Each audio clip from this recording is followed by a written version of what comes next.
चारों संगठनों के नेतागण तमाम भी देश के नेता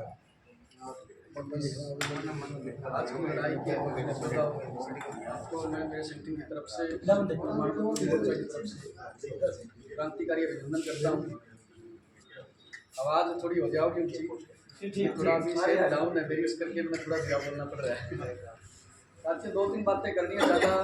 पिछली मीटिंग जब हुई थी इस कन्वेंशन की तैयारी में, सेहत खराब थी, मैं नहीं आ पाया। साथी आजाद हमारे संगठन की तरफ से शामिल हुए थे। तो हमारे सामने 2 चीज़ें हैं कि आज हम लोकसभा चुनाव के संदर्भ में तो ये कन्वेंशन कर रहे हैं और उसी की तैयारी और रूपरेखा के लिए हम आज इकट्ठे हुए। सबसे पहले तो हमने संयुक्त मोर्चा की तरफ से एक मांग पत्र तैयार करने की जरूरत है, जिस मुद्दों के ऊपर हम उनको खास करके भाजपा और जेजेपी के नेताओं को चौकों के बीच में नंगा कर सके। और उसमें ये भी ना हो कि अलग अलग संगठनों का कोई मतलब बने। जब हमारा संयुक्त मोर्चा है, एक काल की हम सारे बात कर रहे हैं, एक बात के ऊपर चलने की बात कर रहे हैं, तो हमने एक ही उसके ऊपर मांग पत्र के ऊपर संयुक्त मोर्चा के आधार के ऊपर अपने काम करने की जरूरत है। दूसरा एक स्टार पैम्पलेट, वो भी संयुक्त मोर्चा के नाम से ही हो, उसमें चारों संगठनों के नाम आ जाए, कोई दिक्कत नहीं है। वरना तो फिर ये होता है कि अलग अलग संगठनों के आधार के ऊपर हम बना लेते हैं, तो उसके बाद फिर अलग अलग तरीके से अलग अलग काम हो जाते हैं, वो जरूरत है। दूसरा जो हम लोग 2021 में जब संयुक्त मोर्चा बना, उसके बाद संगठन आए भी गए भी। मेरे ख्याल से आज जो 4 संगठन बैठे हैं ये बचे रहे हैं बीच में, जब बीच थोड़ा बचा चाहे घना बचा है। तो कम से कम हम इन 4 संगठनों की जिला स्तर के ऊपर भी इसी तरीके की कन्वेंशन बुलाने की जरूरत है और उसको ब्लॉक स्तर के ऊपर भी बातचीत ले जाने की जरूरत है। और उसके साथ में हमने नुक्कड़ सभाएं करने की जरूरत है इस कैंपेन के दौर में, इस अभियान के दौर में। उससे न्यारा हमारे पास कोई रास्ता नहीं है। और उसके ऊपर भी मतलब हमें एक चीज विचार करना पड़ेगा कि किसी संगठन की किसी जगह पे ज्यादा तादाद है, किसी की कम भी हो सकती है। मतलब वो नहीं आंकना हमने। आंकना इस बात को है कि हमारे ऊपर खतरा क्या है। उस खतरे से निपटने के लिए हमारी जो रणनीति संयुक्त मोर्चा ने दी है, उसके ऊपर जब 5 लोग हैं तो वो भी लागू करेंगे, जब 2 लोग हैं तो वो भी लागू करेंगे, 50 है तो भी लागू करेंगे। और ज्वाइंट तौर के ऊपर हमें आपस में जिला स्तर के ऊपर, ब्लॉक स्तर के ऊपर सभी यूनियनों को तालमेल बहुत बेहतर तरीके से मजबूती के साथ करना पड़ेगा। वरना तो मतलब यहाँ काल लेके चले भी गए और जाके उसके बाद बस्ते में डाल के अपना पर्चा चले गए, तो उससे कोई बात बनने वाली नहीं है। और इसके रास्ते इसी तरीके से हम जनता के बीच में, ज्यादा लोगों के बीच में, खास करके जो लोग, जिन लोगों को सबसे बड़ा खतरा आज के दिन है, जिन लोगों के लिए सबसे बड़ा हमला आज के दिन है, उनके बीच में हम तभी जा सकते हैं कि हमारे जब आपस में तालमेल ठीक हो गया, हमारे सुख हमारे ठीक होंगे, तो उसको वैसे हमें थोड़े लोगों में चले जाए, लेकिन नुक्कड़ मीटिंग हमारे लिए बहुत जरूरी है। और मजदूर वर्ग के लिए खास करके आज हम देखते हैं ना, पोस्ट भी देखते हैं फेसबुक के ऊपर, व्हाट्सएप के माध्यम से, तो खास करके जो मजदूर वर्ग रोज 400 रुपए की दिहाड़ी करने वाले जो लोग हैं, वो जय श्री राम पहले लिखते हैं, वो इनकलाब नहीं लिखते।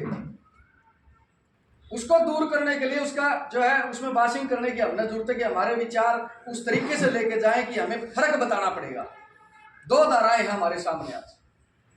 लोकतंत्र को खतरा, अभिव्यक्ति को खतरा, संविधान को खतरा, और सबसे बड़ी जो बात हम वोट डाल के सरकार बनाने की बात कर रहे हैं, उसके ऊपर तो बहुत बड़ा खतरा आने वाले समय में हो रहा है अगर बीजेपी सत्ता में आती है। तीसरी बात, इन चीजों को बचाने के लिए, हम उस खतरे से निपटने के लिए एक सैनिक के रूप में तैयारी करनी पड़ेगी। और सैनिक भी उस रूप का होना चाहिए जिसकी ट्रेनिंग बेहतर हो।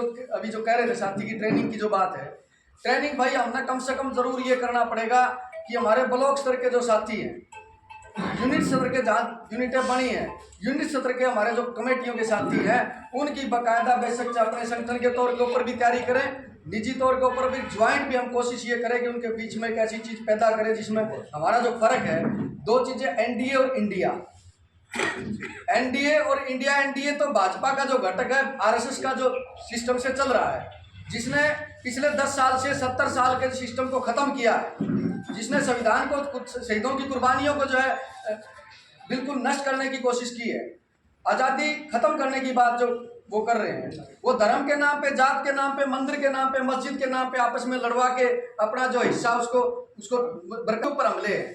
बहुत बड़ा तबका हमारा निर्माण के मजदूरों का जो रोज के हमले हो रहे हैं, उन हमलों को जो है उनका मुकाबला करना, तो हमने इंडिया गठबंधन के लोगों को वोट देना पड़ेगा और उनके साथ हमारी कैंपेन भी चलाने पड़ेंगे, उनके लिए हमारे काम भी करना पड़ेगा और उसके आधार के ऊपर आप जीत सकते हैं।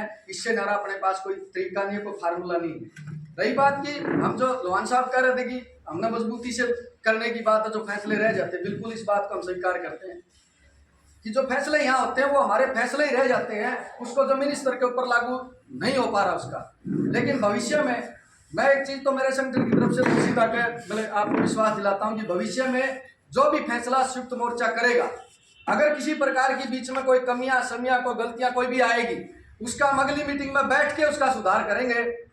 उसके बीच में मोर्चा पाड़ने की कोशिश नहीं करेंगे, मोर्चे का खिलाफ हम नहीं खड़ेंगे, ये हम आपको विश्वास देते हैं। तो आप लोगों ने बात सुनी और आपका जो है इस मोर्चे के आधार पे आप एक सच्चे सिपाही के तौर के ऊपर, एक मजबूत योद्धा के तौर के ऊपर, हमने गांव स्तर के ऊपर जा करके इस मोर्चे की लड़ाई को, इस देश को बचाने की लड़ाई को इंडिया गठबंधन के सपोर्ट में हमने जाना है।